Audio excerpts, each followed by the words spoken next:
Hey and howdy everyone, it's Jeannie with Paper Pixie Ink, and today this is kind of like part 2. I'm going to be showing you the album that I made using the frame cards from this set that you can buy from Recollections from Michaels. So stay tuned.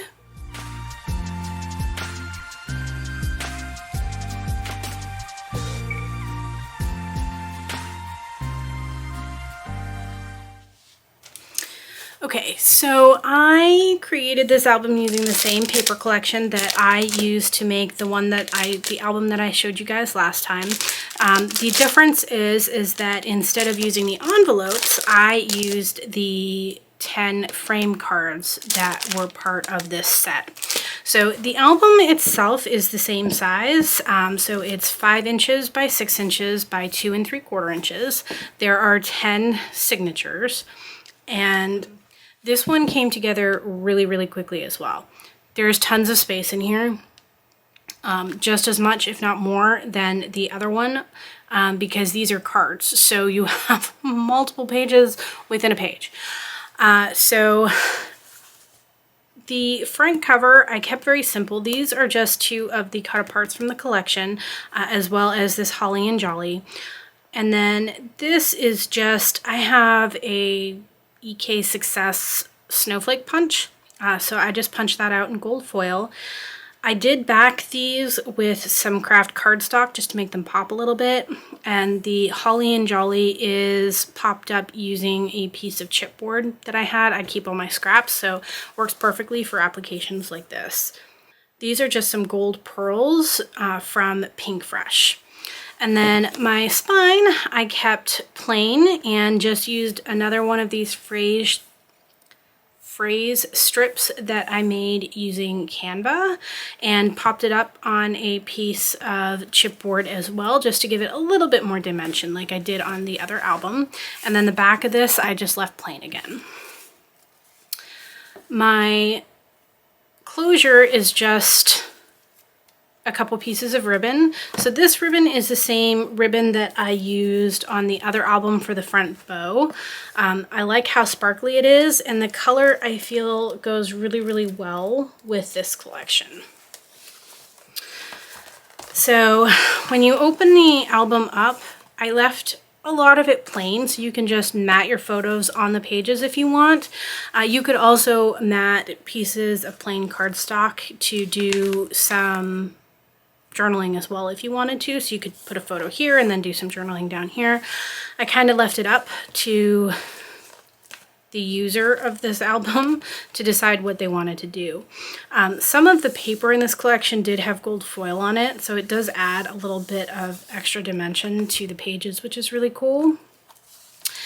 And I opted to do these kind of backwards, so this would actually have been the front of the card. So this is the frame part, and then the card would open like this. So I did them backwards just because I wanted to be able to create kind of this effect with these.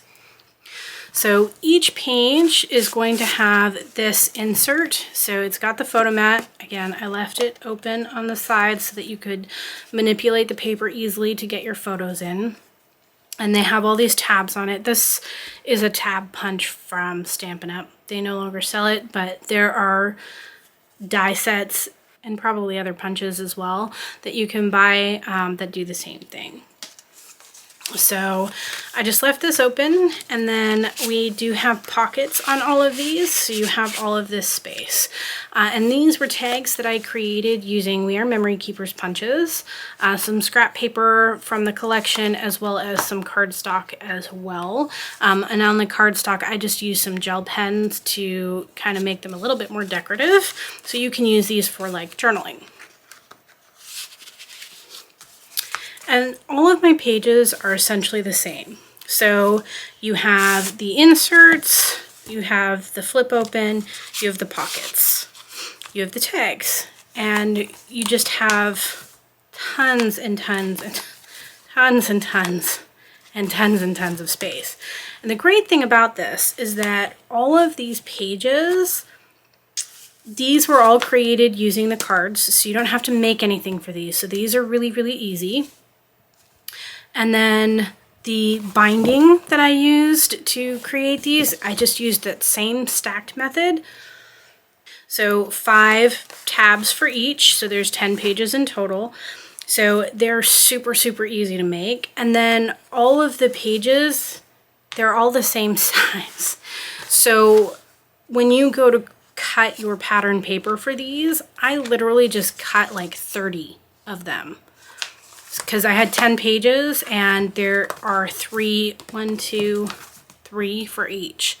So cutting all of the pages for this style of an album was really quick and easy. Like really quick and easy.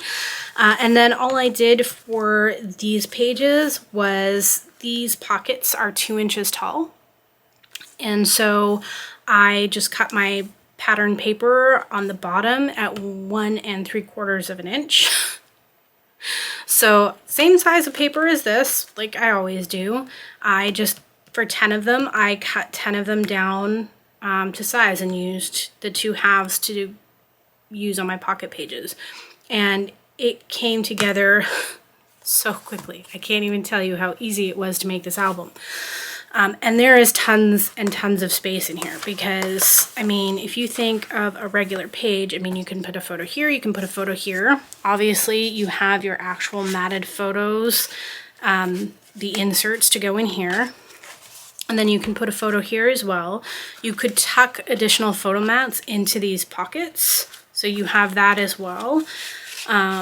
You could do journaling down here, and then you have all these tags in here as well that you could use to do journaling. So you have tons of real estate in here for photos. So anyway, I hope you enjoyed today's video. I know it was kind of a quick walkthrough, but they're all the same, essentially. They're all built the same way so that it could come together quickly and easily.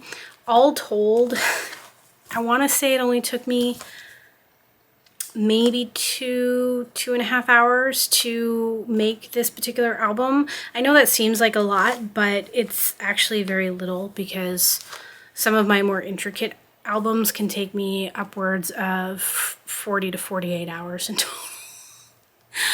Total work time, not days. So this coming together in just a couple of hours is phenomenal.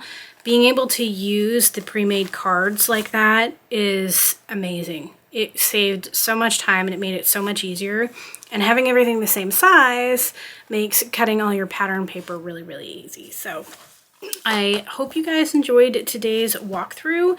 And if you are interested in a tutorial for this, they're pretty basic, but they have lots of space.